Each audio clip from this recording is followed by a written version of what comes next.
Magandang buhay mga ka-outdoors! Welcome na naman sa ating YouTube channel, Outdoors Fellow PH Rugged Living. Ngayon ay ating itutuloy ang ating indoors series na patungkol sa baril. Ang napag-usapan natin sa ating previous video ay kung paano mag-unload ng bala sa ating baril, at napag-usapan din natin yung second gun safety rule, which is never point the muzzle of the gun to anyone or anything you do not intend to destroy. So ngayon, ang topic natin ay patungkol sa mga napakahalagang bagay. At ito ay ang mga firearms conditions of readiness. So napakahalagang malaman po natin itong mga to. I-discuss din po natin pansamantala yung third gun safety rule, which is keep your finger off the trigger until you are ready to shoot. So proceed na po tayo. So, reminder lang ulit, our 4 gun safety rules. Number 1, always treat the weapon as if it is loaded. Number 2, never point the muzzle of the gun to anyone or anything you do not intend to destroy. Number 3, keep your finger off the trigger until you are ready to shoot.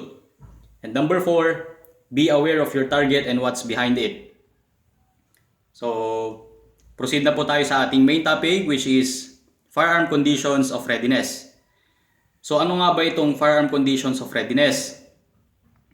Ito yung mga conditions na pwede nating gamitin pagdating sa ating baril, lalong-lalo na sa ating paggamit. Ito ay pwede nating gamitin sa firing range, kung may practical shooting tayo. Kadalasan ito yung mga commands din, kasama din sa commands ng mga range officers natin. At pwede din natin gamitin itong mga to sa ating personal na mga lakad. Itong mga conditions na ito ay dinevelop ni John Dean, or mas kilala sa pangalang Jeff Cooper. Isa siyang former Marine, at siya din ang nag-devise noong 4 gun safety rules natin, kasama itong firearm conditions of readiness. So proceed na po tayo. Meron po tayong actually 4 na 4 conditions. Pero nadagdagan ng isa, at napakahalaga din itong isa na to na nadagdag. Ang conditions ng mga ito ay mag-uumpisa sa condition 4 to 0. So 5 po lahat yon. So mag-uumpisa po tayo sa ating condition 4. So, ito po yung service firearm ko ulit, Glock 17. So, safety check lang tayo. So, clear. Condition 4. No magazine inserted. No round in the chamber. So, no magazine inserted. And no round in the chamber. So, condition 4 po yun. So, ito po yung safest condition of all the 5 conditions. Condition 3. Magazine inserted. No round in the chamber. Pagdating po sa ating single action or double action, hammer is forward or down hammer. So, i-demo po natin. Condition 3, magazine inserted, full magazine inserted, no round in the chamber. So hindi mo po kailangan magkasa. And sa case po ng Glock natin, wala po siyang hammer. So ito na po yung condition 3. Yan. Itong condition 3 ay most recommended sa ating mga Glock users. Kasi nga wala siyang safety and wala din siyang hammer. So yun po yun, magazine inserted and no round in the chamber. Condition 2. Condition 2 is magazine inserted, round in the chamber, hammer forward. Itong condition 2, applicable ito sa mga single action or double action firearms. Ang single action or double action firearms, ito yung mga may hammer. Dito sa may likod. Yun, yung mga single action and double action. So, kung susundin natin ito sa ating Glock, itong condition 2, hindi natin siya pwedeng i-apply. Pwede natin siyang gamitin. Ang problema, wala kasi siyang hammer. So, ulitin ko lang, condition 2, magazine inserted, round in the chamber, and hammer forward or hammer down. Nakabalik po yung hammer dito, nakaganyan, nakasagad. So, condition 1 tayo. Condition 1, magazine inserted, round in the chamber, safety on. So, gawin natin. Condition 1, magazine inserted, round in the chamber. Yan, round in the chamber. Meron na pong bala yung chamber. Safety on.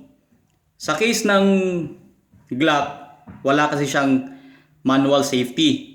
Yung safety niya nandito sa trigger niya. So, ito na yung condition 1 nito. Pero dun sa mga may manual safety, safety on, naka-safe siya, naka-safe. Naka-safe yung baril natin. So, proceed tayo sa condition 0.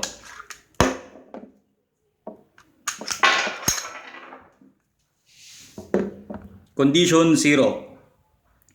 Magazine inserted, round in the chamber, safety is off. So, gawin natin. Magazine inserted, round in the chamber, safety is off. So, wala po ulit safety manual, itong manual safety nitong Glock. So, ganyan lang po siya. Pagka may safety siya, naka-off po yung safety niya, which is, or unsafe, naka-unsafe siya. So, ito yung pinakadelikado na condition ng ating baril. And then, sa mga single action and double action, yung hammer niya is nakakasa, hammer up.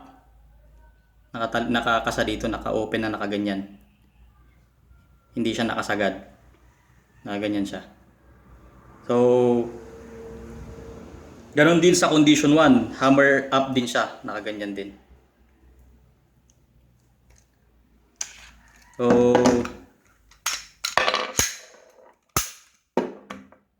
recap tayo.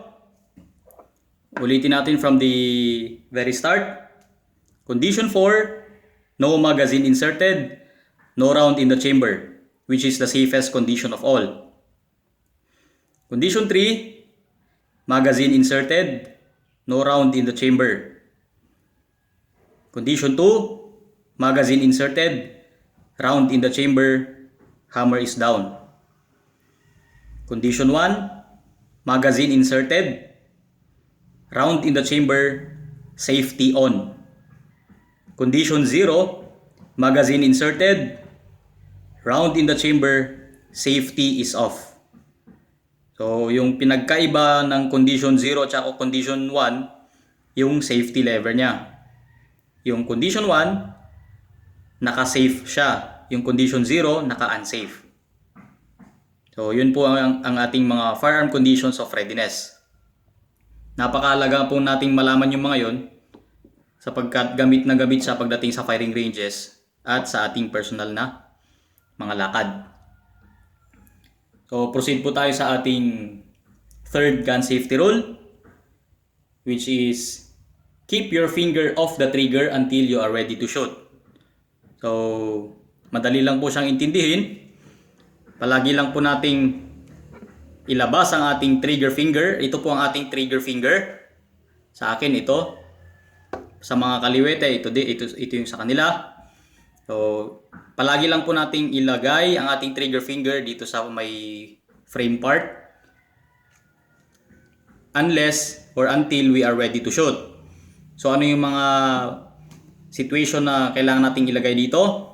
Kapag ka maglo-load po tayo,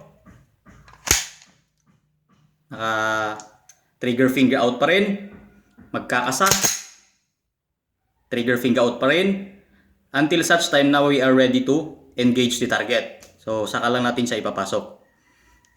Ganun din, trigger finger out din kapag tapos pumutok, mag-release na magazine, trigger finger out, mag-unload, trigger finger out din,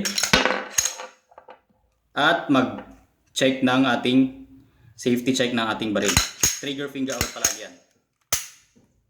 So, yun po ang ating napag-usapan ngayon. Ano yung mga yun? Napag-usapan natin yung 5 firearm conditions of readiness. Ganon din, na-explain din natin yung third gun safety rule, which is keep your finger off the trigger until you are ready to shoot. So, yun lamang po mga ka-outdoors. Naway may natutunan na naman tayo sa ating video ngayon. Huwag po sana nating pagsawaan na suportahan ang ating YouTube channel. Mabuhay po tayong lahat.